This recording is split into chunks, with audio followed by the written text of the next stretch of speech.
તો હેલો મારા મિત્રો, ગુજરાતી યુટ્યુબ ચેનલમાં આપનું સ્વાગત છે। અને આજનો મારો આ પહેલો વ્લોગ છે જે હું બનાવવા જઈ રહ્યો છું ખેતી ઉપર।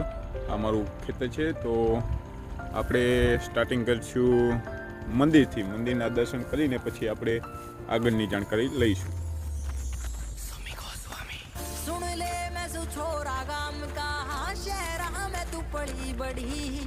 कंधे मेरा जिम्मेदारी तू मेरी पापा की परी हाथा में मेहनत मेरी किस्मत गले अड़ी पड़ी।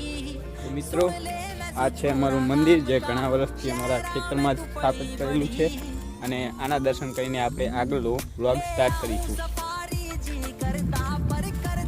तो तमे जुओ छो के आ खेतरमां एड़ा वायेला छे अने अमे मारा दादा अने मारा भाई जे ट्रेक्टर चलावे छे।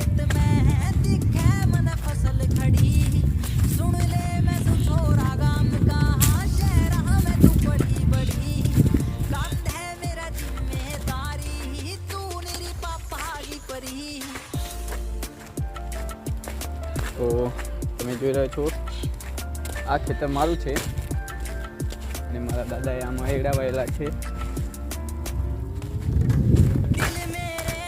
મિત્રો તમે જુઓ છો આ છે ઝાડ છે અને ઝાડ કેટલી સરસ લીલી છે। તમે જોઈ શકો છો કે આ કેવી રીતે વાયેલી છે।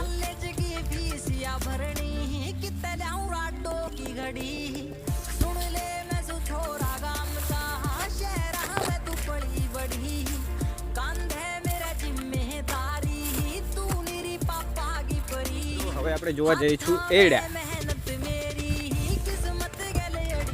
તો તમે જુઓ છો કે આ એડા છે, જોઈ રહ્યા છો તમે।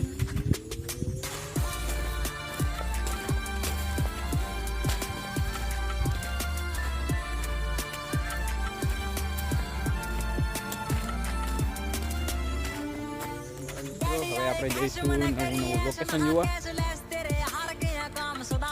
નવી જગ્યાએ પણ ફરશું। આ જગ્યા પણ હું તો ઘણી વાર આવેલો છું, પણ આપણા જે ભાઈબંધો હોય એ ના જોયેલી હોય છે, તો આપણે એમને પણ દેખાડીશું અને તમે પણ આ ખેતીવાડીનું કંઈક શીખજો। અમે મારો ભાઈ ટ્રેક્ટર ચલાવી રહ્યો છે, તો આપણે થોડીક વાર એની પાસે પણ જઈશું।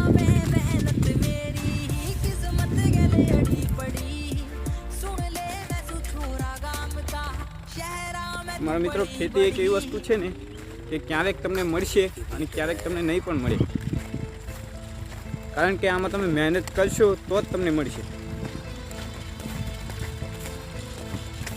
અમુક લોકો સમજે છે કે ખેતી કામ બહુ આસાન છે, પણ જે તમે વિચારો છો એવું નથી।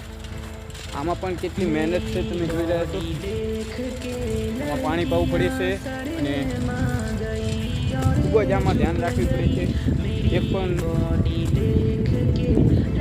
વૃક્ષને જો નુકસાન આવે તો જે કિસાન છે એનો જીવ હાથમાં આવી જાય છે અને આપણા છોકરા ભણવા સાચવવું પડે છે, કારણ કે આ સમય સમયે આને પાણી મળે, સમય સમયે આને ખાતર પણ નાખવું પડે છે।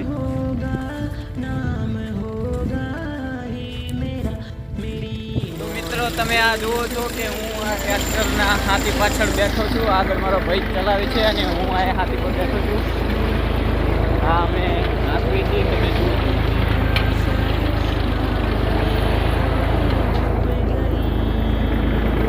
આમાં કેટલી મજા આવે છે।